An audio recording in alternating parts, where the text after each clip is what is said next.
rubrique, vous aviez carte blanche pour choisir les 3 actus du mois qui vous ont semblé les plus importantes. Quelle est la première? La première, ce sont les chiffres effectivement de valorisation et de collecte des SCPI. Sur les chiffres de la pierre papier, alors on va pas se faire des amis. Si on reprend les chiffres donc de l'ASPIM, la collecte nette des SCPI en 2023 a quasiment été divisée par 2. Elle est passée de 10,2 milliards d'euros en 2022 contre 5,7 milliards d'euros en 2023 pour un taux de distribution qui est quand même resté assez stable autour de 4,52%. Tout ça, Christophe, ça montre vraiment l'inquiétude des investisseurs en ce moment pour la pierre papier. Tout à fait. Pour nous, effectivement, c'est le signe d'un changement majeur au niveau de la macroéconomie, si vous voulez, qui n'est pas que d'ailleurs qu'européenne, française ou européenne, mais qui est véritablement mondiale. La remontée des taux. La remontée des taux d'intérêt, absolument. En fait, on a eu pendant 40 ans, effectivement, depuis le début des années 80, qui était le pic haussier des taux d'intérêt, jusqu'à il y a 2 ans, une baisse presque constante des taux d'intérêt, jusqu'à avoir des taux directeurs négatifs de notre chère Banque Centrale Européenne depuis 2015, ce qui était une anomalie absolument incroyable, donc des taux qui creusaient en dessous du plancher.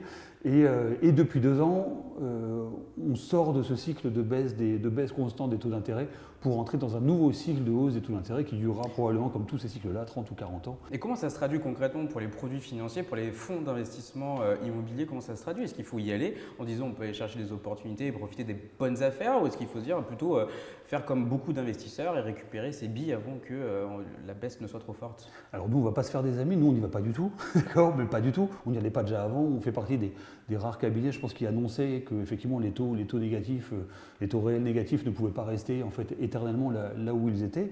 Si vous impactez juste ce que je viens de vous dire sur les chiffres, la hausse des taux sur les prix, ça veut dire qu'en moyenne les prix doivent baisser d'à peu près 30% pour juste pour revenir au niveau du coût général acquisition immobilière plus taux d'intérêt qu'avait l'immobilier il y a 2 ans. On passe à la deuxième actu. Christophe, la deuxième actu qu'il ne fallait pas manquer selon vous ce mois-ci? C'était effectivement, je pense que c'est un vrai sujet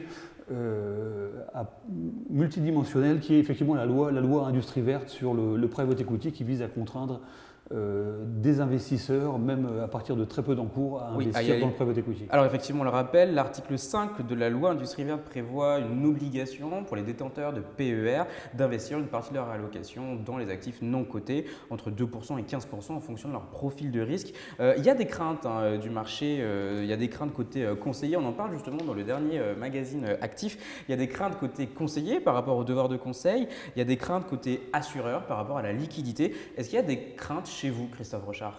Écoutez, oui, clairement il y a des craintes chez nous.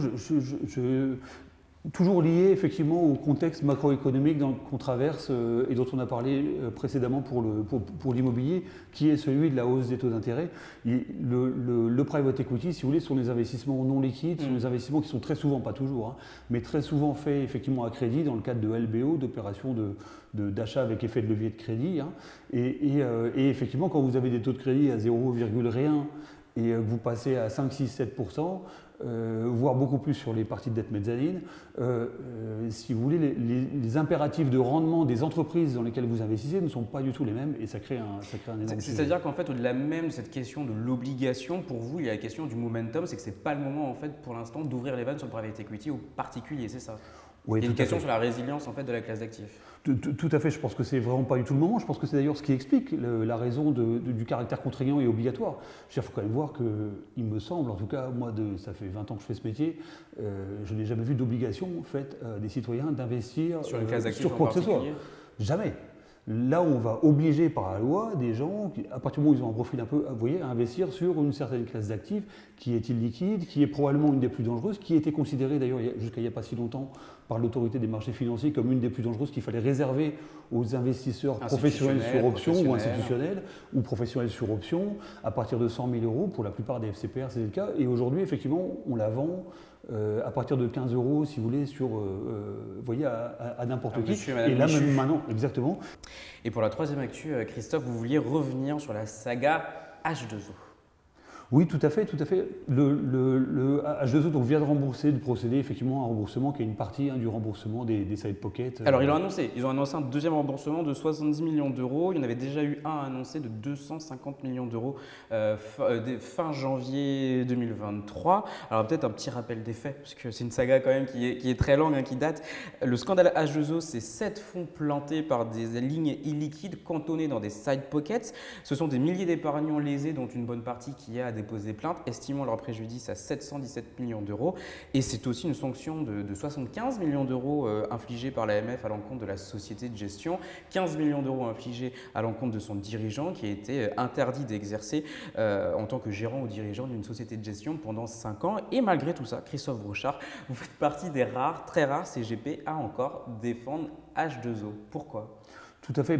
Les sanctions qui ont été prises, en tout cas, ne sont pas des sanctions, je tiens à le rappeler, pour malhonnêteté. Vous voyez, on n'est pas du tout dans le cas de Madoff, ça n'a rien à voir. Le cœur de ce que l'AMF reproche à H2O, c'est d'avoir investi, il y a quelques années, un peu avant 2020, 10% effectivement des encours des fonds UCITS, des fonds H2O, dans des titres non cotés, des obligations non cotées, notamment allemandes, hein, comme vous le savez. Et ce qu'ils avaient parfaitement le droit de faire à ce moment-là. Et ce qui s'est passé, c'est qu'il est arrivé la crise du Covid en 2020, en février-mars 2020, où effectivement, et moi je pense que c'est la seule chose qu'on peut vraiment reprocher à H2O, en tout cas tel que je les comprends, c'est que H2O a fait une très forte contre-performance, d'accord, sur les marchés, lors d'une des crises des marchés les pires qu'on ait connues en février-mars 2020. Voilà, il y a eu une très très forte baisse de leurs encours, et ce qui fait que les 10% qu'ils avaient en obligations de non cotées, qu'ils avaient parfaitement le droit d'acheter au moment où ils l'ont acheté, bah, comme les fonds baissaient, ces 10% sont devenus 15, 20, 25%. Si vous voulez, des fonds, c'était trop important. Voilà.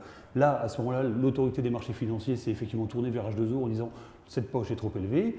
Ils ont corrigé les données. Ça a été d'ailleurs une opération d'une extrême complexité, c'est-à-dire qu'ils ont isolé, ils ont préféré, pour défendre justement leurs porteurs de parts, isoler en fait toutes les obligations non cotées dans des fonds, vous savez, qui sont des fonds non cotés, des side pockets, les fameuses, voilà, qui sont liquidés petit à petit. Voilà, alors à des valorisations, voilà.